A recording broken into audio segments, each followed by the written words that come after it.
Ethiopia is now becoming the most toured country in Africa. Oh yes, a lot of people are beginning to come to Ethiopia and they are beginning to see the beauty of Africa. Please, as you're watching, I'm going to be sharing some couple of videos for you all to watch.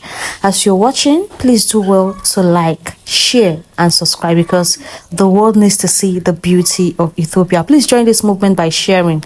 Let's take a look at this video and we will be right back. We have called this place Addis Ababa, a city born from hope, unity, and history.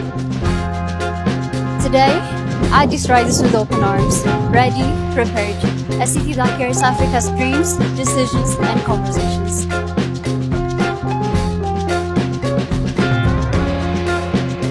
Here, Africa speaks with one voice for peace, for development, and for the future of our people.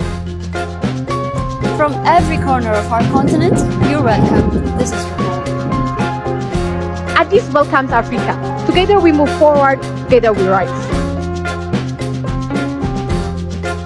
ቆይ ኢትዮጵያ በ6 ወር ብቻ 2.6 ቢሊዮን የአሜሪካን ዶላር በቱሪዝም ማግኘቷን ሰምታችኋል? ከ700,000 በላይ ኢንተርናሽናል ጎብኚዎች በመቀበል 2.6 ቢሊዮን የአሜሪካን ዶላር ማግኘቱን የቱሪዝም ሚኒስቴር ገልጿል። ይህ እድገት አዳዲስ ቱሪዝም መዳረሻዎችን መገንባታችን እናም የነበሩ መስህቦችን በዘመናዊ መንገድ ማደሳችን ውጤት ነው። እንዲሁም አዲስ አበባ የዓለም አቀፍ ኮንፈረንስ እና ዲፕሎማሲ ማዕከል በመሆኗ ትልቅ ሚና ተጫውቷል።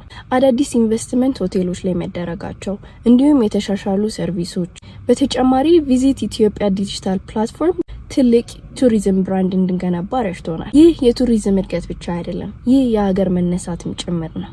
ሞር እንደዚህ አይነት ጠቃሚ ኢንፎርሜሽን የምትፈልጉ ከሆነ ፎሎ በማድረግ ቤተሰባችንን ይቀላቀሉ። ከሶማሌ ጫፍ እስከ ምጽዋ ጫፍ በባህር የሚያጋጥሙ ሽብሮችን ወንድም ህዝቦችን ደግፈን ሽብርን ለማስቀረትና ልማት ብልጽግናን በቀጠናችን ለማረጋገጥ ለኢትዮጵያ ብቻ ሳይሆን ለቀጠናው በቂ የሆነ ኤሊት ፎርስ ቴክኖሎጂ የታጠቀ ቴክኖሎጂ የሚጠቀም በድሮን ሪኮነሰንስ የሚያደርግ በካሚካዚ ምሽግ የሚያፈርስ በምሽግ ብቻ ሳይሆን በስትራቴጂክ ቦታዎች በሰላም ወረዳዎች ውጊያን የሚያጧጥፍና የሚያሳጥር ተቋም ኢትዮጵያ ስለገነባች ድፍን የምስራቅ አፍሪካ ሀገራት ድፍን የአፍሪካ ሀገራት እንኳን ደስ ያላችሁ እንኳን ደስ ያለንላችሁ ፈልጋለሁ።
ሰላም እንግዲህ እኔም ፈጣሪ ዘርቶኝ ጋይስ ከሀገር ወጥቻለሁ። አሁንም ግን ኢትዮጵያ ውስጥ ነው የምትኖሩት ብቻ ግን ልላጥባችሁ አይደለ አዲስ አበባ እንደሚያማረባት አሜሪካን አንዴ ብትመስለው እውነት ፋራ እየመሰው ሁሉ እያየኝ ስለሆነ ባላስጠጣ ባላይ ይሄ አሜሪካን አይደለም ዱባይ አይደለም አዲስ አበባ ብራዘር ዞር ያርክሽ አሳያችሁ